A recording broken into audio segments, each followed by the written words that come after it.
What's the question? now I'm being asked. Sorry.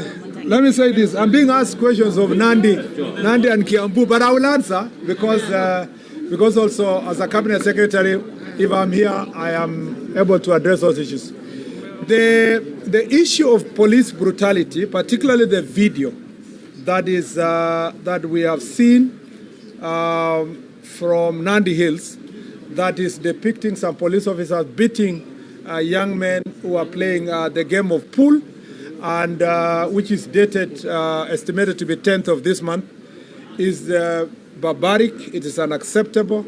It's inhuman. It's unconstitutional. It's illegal. And I must say that that is not what we expect of our police service. The question of police brutality is an issue that we must deal with and deal with it firmly.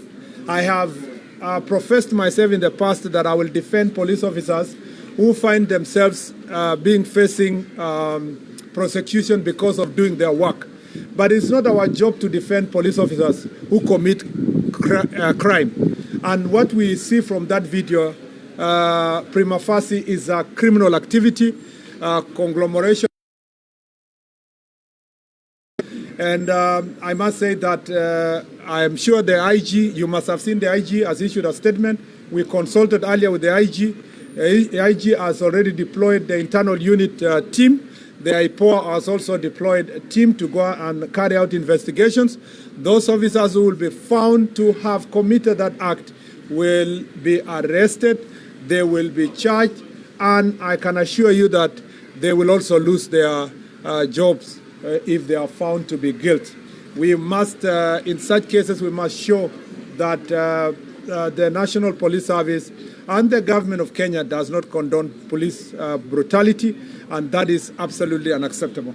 On the question of demolition related to Kenya Railway property in Nairobi, I want to say that that issue has been fully addressed by the Kenya Railway. It's a matter that is not within Ministry of Interior.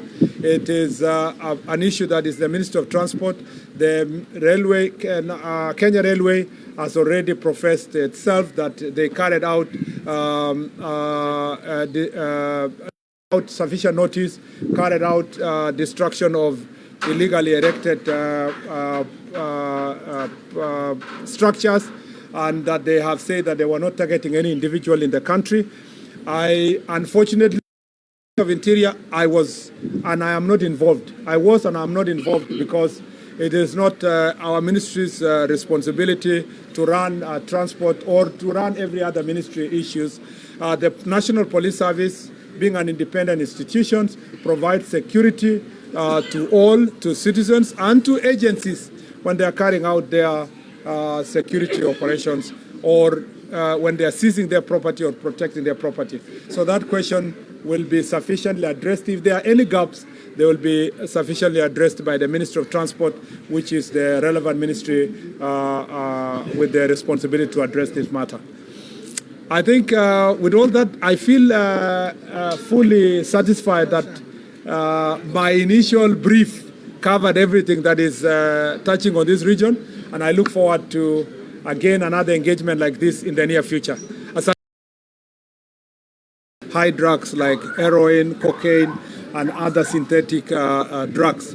Our effort is to ensure that our work is to ensure that we eliminate, arrest the main traffickers, the transporters, and as the President announced, we are going to go also not just for the drugs or not for arresting them, we'll go for their properties and to make sure that those properties are sold and the resources are used to build rehabilitation centers.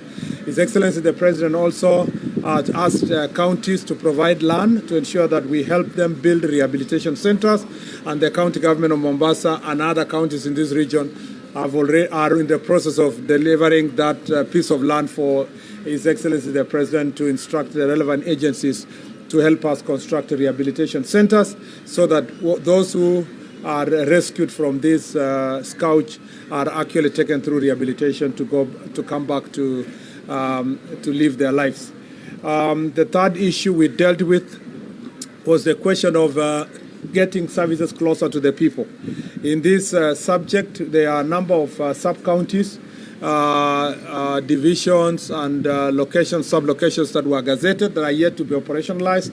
We've done barely 15 in the all region locations, about 30 sub-locations, less than 10, about 5 divisions, and about also another 3 sub-counties. There are another 2 sub-counties we are going to operationalize immediately, and the rest of the divisions and the sub-locations will be shared based on principle of equity, depending on the kind of budget we get in this financial year, especially in the next supplementary budget, based on the proposals we had already made during Jukwaa la Usalama session. In this quest to get also services closer to the people, we have, as a ministry, we have agreed that all the sub-counties must have offices for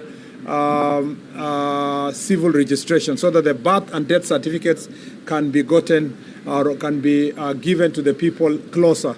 There's been a paradox where IDs are closer than the birth certificate, yet the birth certificate involve very young people. So we want to make sure that all the sub-counties will have an office to start with for civil registration.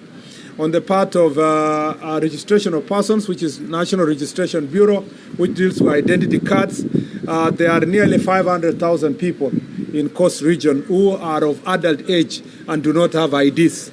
We have agreed also with these leaders that we will deploy our live capture machines, and these live capture machines are going to be used to facilitate registration. And we have asked the leaders here to work with us, with the national administration, to make sure that those people who are required to be registered are registered. It's not about only, voting. People think about registration and ID based on elections only. But remember that these people cannot get affordable housing.